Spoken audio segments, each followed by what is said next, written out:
ഗോപിയെ തൃശ്ശൂർക്കാർ വരെ പരസ്യമായിട്ട് മൈക്ക് കെട്ടി വട്ടപ്പേര് വിളിച്ചു തുടങ്ങി, അതും സ്ത്രീകൾ. ഇപ്പോൾ ഈ തൃശ്ശൂർക്കാരെയും മലയാളികളെയും കേരളക്കാരെയും ഒന്നാകെ തന്നെ വലിയ രീതിയിൽ വഞ്ചിച്ചുകൊണ്ട് ചെമ്പ് ഗോപി എന്ന് പറയുന്ന പേര് അക്ഷരാർത്ഥത്തിൽ അദ്ദേഹത്തിന് ചാർത്തി കൊടുക്കേണ്ട സ്ഥിതിയാണ് ഇവിടെ വന്നിട്ടുള്ളത്. കേട്ടല്ലേ, ചെമ്പ് ഗോപി. ഇത്രയും കാലം സ്ത്രീകൾ സിനിമാ നടനെന്നുള്ള നിലയ്ക്കൊരു ആരാധന സൂക്ഷിച്ചിരുന്നു. ഇപ്പോൾ മനസ്സിലായി, പുട്ടിയിട്ട് വന്നിരിക്കുന്നത് തനി ചെമ്പാണ്, സ്വർണമാണെന്ന് കരുതിയവർക്ക് തെറ്റിയിരിക്കുന്നു എന്നുള്ളത്. പ്രത്യേകിച്ച് കള്ള വോട്ടിൻ്റെ വിവരങ്ങൾ കൂടി പുറത്തു വന്നപ്പോൾ തൃശ്ശൂരിലെ തെരുവോരങ്ങളിൽ സംഘി അടിമകൾ ഒഴിച്ചുള്ള ബാക്കിയുള്ളവരുടെ ശബ്ദം ഇതാണ്.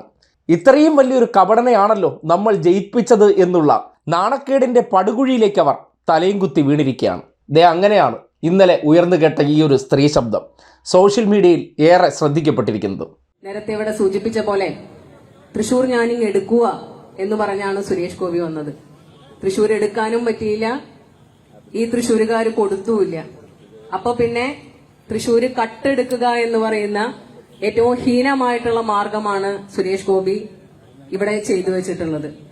മുമ്പ് ഇവിടെ സൂചിപ്പിച്ചല്ലോ, മാതാവിന് സ്വർണ്ണ കിരീടം കൊടുക്കാൻ വേണ്ടി പോവുകയാണ് എന്ന് പറഞ്ഞ് ചെമ്പിന്റെ കിരീടം കൊടുത്ത് പറ്റിച്ച ആളാണ് സുരേഷ് ഗോപി എന്ന് പറയുന്നത്.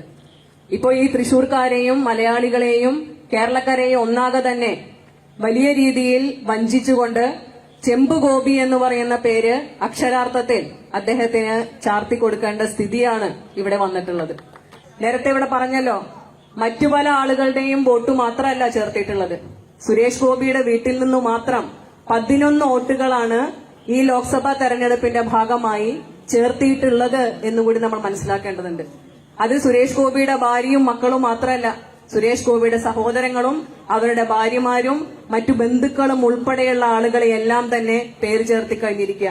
സുരേഷ് ഗോപിയുടെ സിനിമാ മേഖലയിലും അതുപോലെ തന്നെ തിരുവനന്തപുരം കേന്ദ്രീകരിച്ചും പ്രവർത്തിക്കുന്ന ഡ്രൈവർ അജയ് പ്രസാദ് എന്ന് പറയുന്ന വ്യക്തിക്ക് ഉൾപ്പെടെ തൃശൂർ പൂങ്കുന്നത്തെ ക്യാപിറ്റൽ വില്ലേജിൽ അടക്കം വോട്ട് ചേർത്തിക്കൊണ്ട് ഒരു വീട്ടിൽ തന്നെ 20ഓളം വരുന്ന വോട്ടുകൾ ചേർത്തുന്ന രീതിയിലേക്ക് ഈ രാജ്യത്തെ തെരഞ്ഞെടുക്കപ്പെട്ട ഒരു MP തന്നെ മാറിക്കഴിഞ്ഞിരിക്കുന്നു എന്നുള്ളത് നേരത്തെ ഇവിടെ സൂചിപ്പിച്ച പോലെ ജനാധിപത്യ വ്യവസ്ഥയെ തന്നെ വെല്ലുവിളിച്ചുകൊണ്ടിരിക്കുകയാണ്. ഈ അണ്ടിയോട് അടുക്കുമ്പോഴേ മാങ്ങയുടെ പുളിപ്പറിയൂ എന്ന് നമ്മുടെ നാട്ടിൽ പറയാറുണ്ട്. അതുപോലെയാണ് ഇപ്പോൾ തൃശ്ശൂരുകാരുടെ അവസ്ഥ.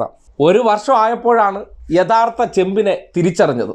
വെറും കാപട്യവും മണ്ഡലം പോലും തിരിഞ്ഞു നോക്കാതെ BJP-ക്കാർക്ക് കച്ചവടത്തിന് വേണ്ടി ഓഫീസ് തുറന്നു വെച്ചിട്ട് അയാളുടെ പാട്ടിന് കറങ്ങി നടക്കുകയാണ്.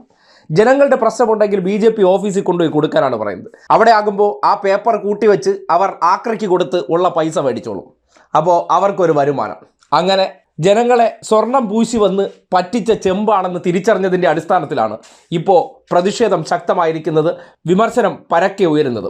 കഴിഞ്ഞ മാസത്തിൽ ജനങ്ങളുടെ നികുതിപ്പണം വാങ്ങി പോക്കറ്റിൽ വെച്ചതിന് ശേഷം ഒരു ദിവസം പോലും മണ്ഡലത്തിൽ വന്ന് തിരിഞ്ഞു നോക്കാതെ രാജ്യത്താകമാനം കറങ്ങി നടന്ന വ്യക്തി ഇപ്പോൾ വിവാദമായപ്പോൾ പതിയെ അവിടെയൊക്കെ വന്ന് എത്തി നോക്കിയിട്ട് ഞാനിവിടെ ഉണ്ടേ എന്ന് കാണിച്ചിട്ട് പോകാൻ പരിശ്രമിക്കുകയാണ്.